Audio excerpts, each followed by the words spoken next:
ॐ श्री परमात्मने नमः।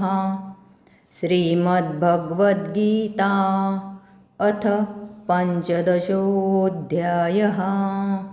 श्रीभगवानुवाच ऊर्ध्वमूलमधःशाखम् अश्वत्थं प्राहुरव्ययं छन्दांसि यस्य पर्णानि यस्तं वेद स वेदवित्। अधश्चोर्ध्वं प्रसृता तस्य शाखा गुणप्रवृद्धा विषयप्रवालाः। अधश्च मूलान् यनुसन्ततानि कर्माणुबन्धीनि मनुष्यलोके। न रूपमस्येह तथोपलभ्यते नान्तो न चादिर्न च सम्प्रतिष्ठा। अश्वत्थमेनं सुविरूढमूलम् असङ्गशस्त्रेण दृढेन चित्वा ततः पदं तत्परिमार्गितव्यं यस्मिन् गता न निवर्तन्ति भूयः। तमेव चाद्यं पुरुषं प्रपद्ये यतः प्रवृत्तिः प्रसृता पुराणी। निर्माणमोहाजितसङ्गदोषा अध्यात्मनित्या विनिवृत्तकामाः। द्वन्द्वैर्विमुक्ताः सुखदुःखसंज्ञैर्गच्छन्त्यमूढाः पदमव्ययं तत्। न तद्भासयते सूर्यो न शशाङ्को न पावकः यद्गत्वा न निवर्तन्ते तद्धाम परमं मम। ममैवांशो जीवलोके जीवभूतः सनातनः। मनःषष्ठानीन्द्रियाणि प्रकृतिस्थानि कर्षति। शरीरं यद्वाप्नोति यच्चाप्युत्क्रामतीश्वरः गृहीत्वैतानि संयाति वायुर्गन्धानि वाशयात्। श्रोत्रैर्चक्षुस्पर्शनयञ्च रसनैर्घ्राणमेव च अधिष्ठाय मनश्चायं विषयानुपसेवते।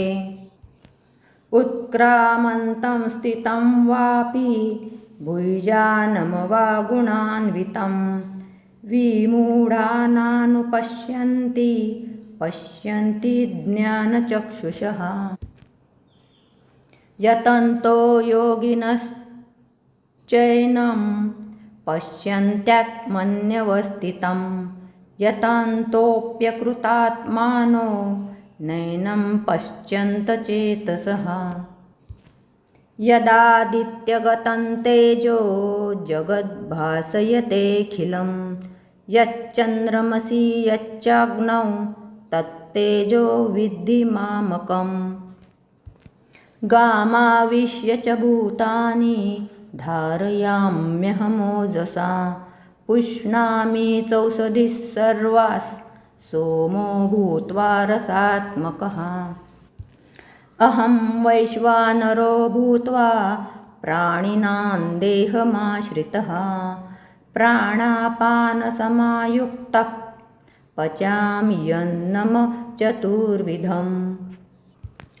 सर्वस्य चाहं हृदि सन्निविष्टो मत्तस्मृतिर्ज्ञानमपोहनयञ्च वेदैश्च सर्वे रहमेव वेद्यो वेदान्तकृद्वेद विदेव चाहम्।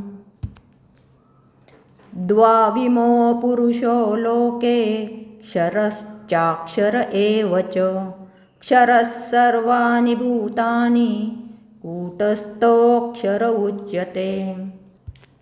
उत्तमः पुरुषस्त्वन्यः परमात्मेत्युदाहृतः यो लोकत्रयमाविश्य बिभर्तव्यय ईश्वरः।